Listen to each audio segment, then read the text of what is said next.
Assalamualaikum warahmatullahi wabarakatuh. Perkenalkan, nama saya Muhammad Syamsuri Nadib. Saya berasal dari jurusan Ilmu Komputer semester 4B dari Fakultas Ilmu Eksakta Universitas Nahdlatul Ulama Blitar. Di sini saya akan menjelaskan program saya, yaitu program tentang klasifikasi harga ikan koi.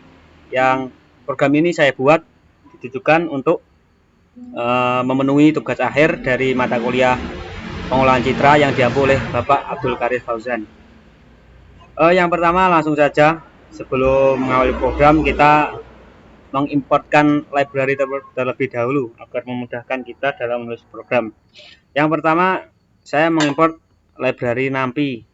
Nah, ini pada baterai saya lowbat. Pada awal program saya mengimportkan NumPy.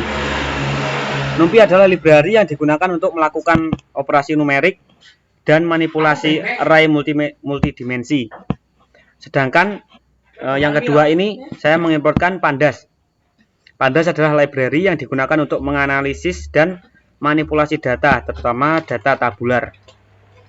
Nah, selanjutnya ada label Encore, yaitu salah satu algoritma preprocessing yang ada di library scikit-learn yang berfungsi untuk mengubah data kategorikal menjadi data yang numerik. Selanjutnya pada coding yang kedua, yaitu memasukkan data ikan koi. Ini proses memasukkan data dari directory ke coding dari file CSV.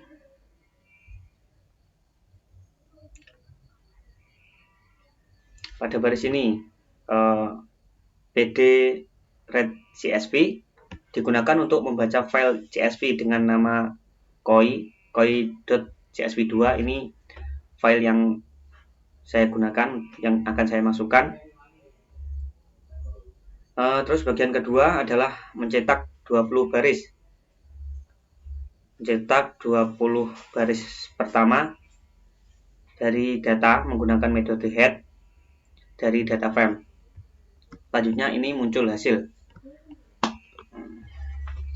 Di sini ada menu jenis ikan, yaitu contoh nomor 1 Goromo, ukurannya 11 cm, gendernya itu female, umurnya di bawah 1 tahun, jumlah corak ada 2, yaitu putih dan hitam atau merah.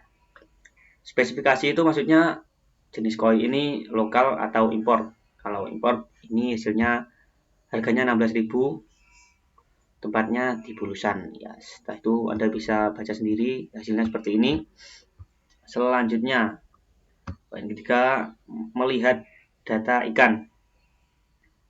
Kode tersebut digunakan untuk melihat isi dari variabel ikan. Ketika kode ini saya eksekusi, akan ditampilkan tampilan label yang berisi seluruh data ikan yang telah dibaca sebelumnya. Dengan cara ini, saya dapat melihat keseluruhan dataset ikan koi yang telah dimasukkan ke dalam data frame ikan. Ini ikan yang merah. Selanjutnya ini muncul hasilnya seperti yang atas tadi. Selanjutnya, data selanjutnya adalah menghapus kolom jumlah corak dan juga corak dominan dan juga spesifikasi. Nah, ini dalam setiap baris tersebut, metode drop dari data frame ikan digunakan untuk menghapus kolom yang ditentukan. Parameter pertama dari metode drop adalah nama kolom yang ingin dihapus. Nah, ini kolom yang ingin dihapus ini di dalam kurung ini. Selanjutnya misalnya pada baris pertama, kolom dengan nama jumlah corak dihapus dari data frame ikan. Hal yang sama berlaku untuk baris kedua dan ketiga. Di bawahnya ini, yang mana kolom corak dominan dan tempat dihapus secara berturut-turut. Selanjutnya ini kan sama seperti yang di atas untuk melihat isi dari variabel ikan. Selanjutnya muncul lagi hasil datanya seperti ini. Nah, selanjutnya ini ada anchor atau label anchor. Ada komentarnya mengubah data string menjadi integer. Masuknya pada coding yang saya berikan, variabel anchor diinisialisasi sebagai objek dari kelas label anchor yang diimpor sebelumnya. Label anchor tadi adalah algoritma preprocessing yang disediakan oleh library scikit-learn atau sklearn untuk mengubah data kategorikal menjadi data numerik.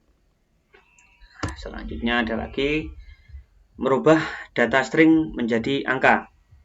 Nah, data yang sebelumnya berbentuk string atau kalimat kita akan ubah menjadi bentuk angka. Biasanya pada kode yang saya berikan ini terdapat beberapa baris yang digunakan untuk mengubah data string menjadi data dalam kolom-kolom tertentu dalam data frame ikan. Contoh, nah, kita kasih contoh baris pertama. Pada baris pertama ini kolom jenis ikan dalam data frame ikan diubah menjadi nilai-nilai string, dari nilai string menjadi angka atau numerik. Metode map, dari tulisannya map, digunakan untuk melakukan parameter mapping nilai-nilai tertentu ke nilai angka. Di sini setiap nilai string yang terdapat dalam kolom ikan, jenis ikan maksudnya, dipetakan ke nilai angka yang sesuai. Misalnya gurumu dipetakan menjadi 0, Kohaku kita petakan menjadi 1, Asanke menjadi 2, dan seterusnya. Proses yang sama juga dilakukan pada baris-baris berikutnya untuk kolom gender, umur, spesifikasi, dan lain-lain. Lanjut lagi, ini adalah coding selanjutnya. Pada kode ini terdapat beberapa baris yang digunakan untuk mengubah data string menjadi angka dalam kolom-kolom tertentu dalam data frame ikan, hampir sama dengan yang di atas. Contoh, kita kasih baris pertama. Pada baris ini, kolom jenis ikan dalam data frame ikan diubah menjadi nilai-nilai yang menjadi angka. Metode map yang kita gunakan digunakan untuk melakukan pemetaan atau mapping nilai-nilai tertentu ke nilai angka. Di sini setiap nilai string yang terdapat dalam kolom jenis ikan dipetakan ke nilai angka yang sesuai. Misalnya, gurumu dipetakan sebagai 0, Kohaku 1, Sanke 2, Tanjo 3, dan seterusnya. Proses yang sama juga dilakukan pada baris-baris selanjutnya. Terus di sini ada coding untuk melihat data ikan.head dalam kurung 150. Kode tersebut digunakan untuk melihat 150 baris pertama dari sebuah data frame atau tabel yang bernama ikan. Nah, terus metode head ini digunakan untuk mengambil beberapa baris teratas dari data frame. Angka yang diberikan dalam kurung ini 150 ini menunjukkan berapa banyak baris yang ingin kita tampilkan. Ini hasilnya. Jadi kan awalnya tadi jenis ikan itu diberi nama ya seperti 0 gurumu dan Sanke 2, 3 sebagainya. Nah, ini kita rubah menjadi berbasis angka atau numerik. Selanjutnya ini untuk mengecek jika ada data yang kosong atau tidak ada yang kosong. Ini komentarnya. Maksudnya adalah kode tersebut digunakan untuk memeriksa apakah ada nilai kosong atau nol dalam setiap kolom dari data frame ikan. Untuk metode is0 ini sendiri digunakan untuk menghasilkan data frame baru dengan nilai boolean yang menunjukkan apakah setiap elemen dalam data frame asli adalah null atau bukan. Kemudian metode sum dalam kurung digunakan untuk menjumlahkan nilai-nilai boolean untuk setiap kolom. Jika hasil dari kode tersebut adalah 0 untuk setiap kolom, itu berarti tidak ada data yang kosong dalam data frame ikan ini, data frame yang ini. Dan jika ada kolom yang nilainya lebih besar dari 0, itu berarti ada beberapa nilai yang kosong dalam kolom tersebut. Jadi dengan menjalankan kode tersebut, saya dapat memeriksa apakah data yang ada ini kosong atau tidak dalam data frame ikan yang saya buat. Ini hasilnya. Nah, selanjutnya ini hampir sama dengan yang di atas. Fungsinya untuk menampilkan data dari data frame ikan yang saya buat. Terus selanjutnya ini hasilnya hampir sama seperti tadi. Nah, ini ikan.shape untuk menampilkan jumlah dari 820 baris dan 5 kolom. Maksudnya kode tersebut digunakan untuk menampilkan jumlah baris dan kolom dalam data frame ikan. Metode shape ini biasanya digunakan untuk mengambil dimensi data frame yang mengembalikan tuple dengan dua nilai, jumlah baris dan jumlah kolom, itu dua tuple. Dengan menjalankan kode tersebut, Anda akan melihat output yang berupa tuple dengan dua angka. Dalam kasus ini yang kita buat, jika outputnya adalah 820,5, itu berarti data frame ikan terdiri dari 820 baris dan 5 kolom. Selanjutnya kita lanjut ke kode selanjutnya. Ini untuk membagi dua data input dan data output. X ikan dan Y ikan adalah multiple linear regression. Nah, ini maksudnya adalah data ini akan saya gunakan untuk membagi data menjadi dua bagian, yaitu data input dan simbol X dan data output dengan simbol Y. Dalam konteks multiple linear regression. Dalam ini yang pertama, variable X, saya mengambil kolom-kolom tertentu dari data frame ikan dengan menggunakan indeks dengan label.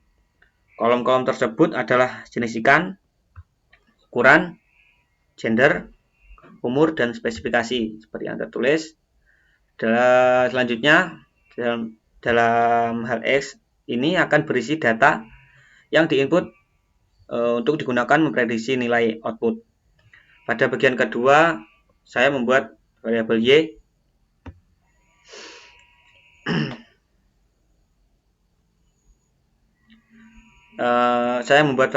yang mengambil kolom harga dari data frame ikan.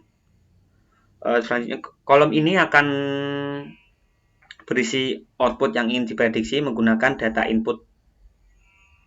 Pada baris terakhir, saya menggunakan metode shape.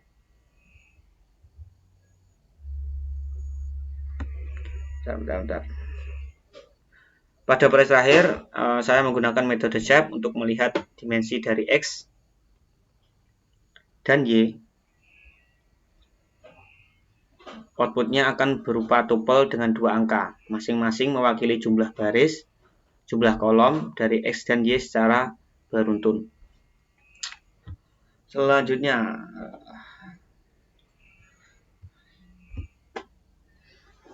saya menggunakan sklearn model selection untuk mengetes dan terbagi menjadi 20% data test dan 80% data training. Saya tuliskan Jadi maksud kode tersebut adalah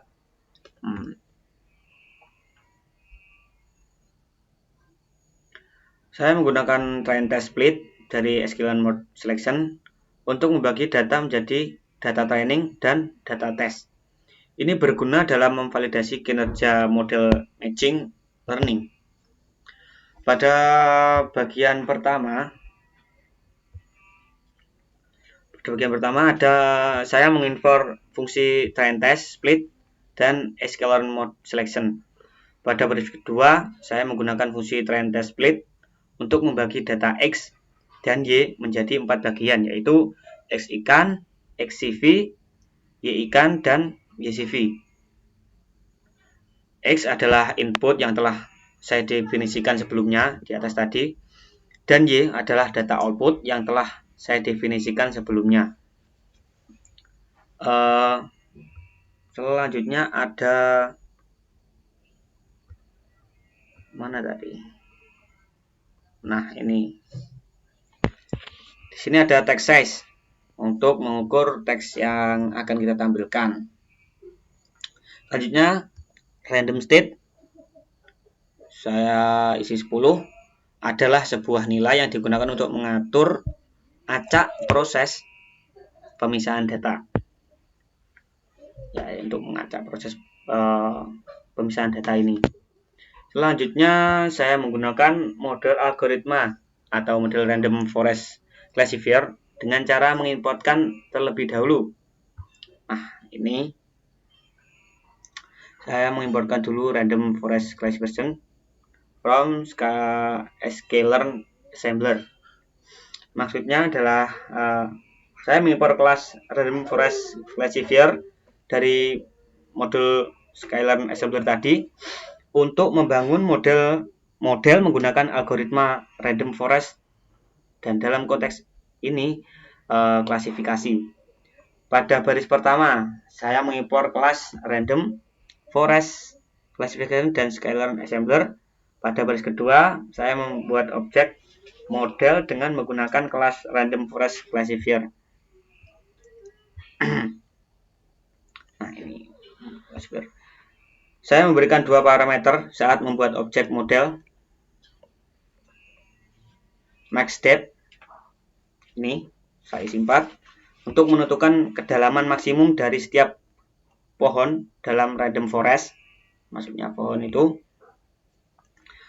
kedalaman yang lebih kecil untuk membantu menghindari overfitting dan meningkatkan generalisasi model. Nah, ini max depth.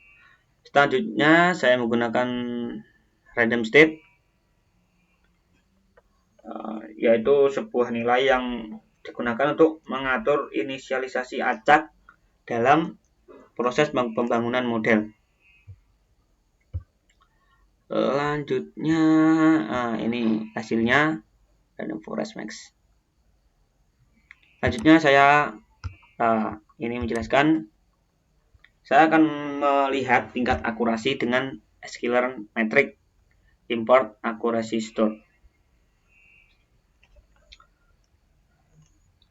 Pada kode tersebut saya mengimport fungsi accuracy store dari modul sklearn juga, tapi ini menggunakan sklearn metric dan menggunakannya untuk menghitung tingkat akurasi model yang telah dilatih pada data test.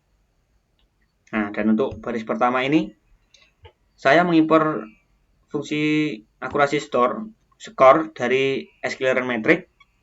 Fungsi ini akan digunakan untuk mengukur akurasi model. Nah, akurasi model.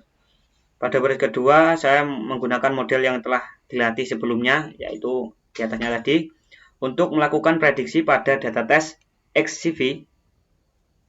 Ini pada tes XCV dan menyimpan hasil prediksi tersebut dalam variabel predCV. Ya. Selanjutnya ini yang terakhir. Setelah melihat tingkat akurasi dengan sklearn metric, import akurasi score. Nah, ini hasilnya. Maksud dari kode yang terakhir ini adalah pada baris pertama saya mengimpor fungsi akurasi skor dari Excel-Metric juga. Fungsi ini juga digunakan untuk mengukur akurasi model hampir sama seperti atas. Pada baris kedua, saya menggunakan model yang telah dilatih sebelumnya. Model untuk melakukan prediksi pada data tes. Dan ini atas bawah sama ya, anjay. Kampret lah kamu. Oh, sama ternyata, maaf. Oh, mungkin cukup itu saja yang dapat saya jelaskan tentang program yang saya buat, dan saya mohon maaf sebesar-besarnya apabila ada penjelasan saya yang kurang berkenan dari cara berucap atau tingkah laku saya, dan saya mohon maaf juga apabila penjelasan yang saya berikan kurang gamblang atau kurang bisa diterima. Sekian dari saya. Wallahu muwaffiq ila aqwamit thoriq.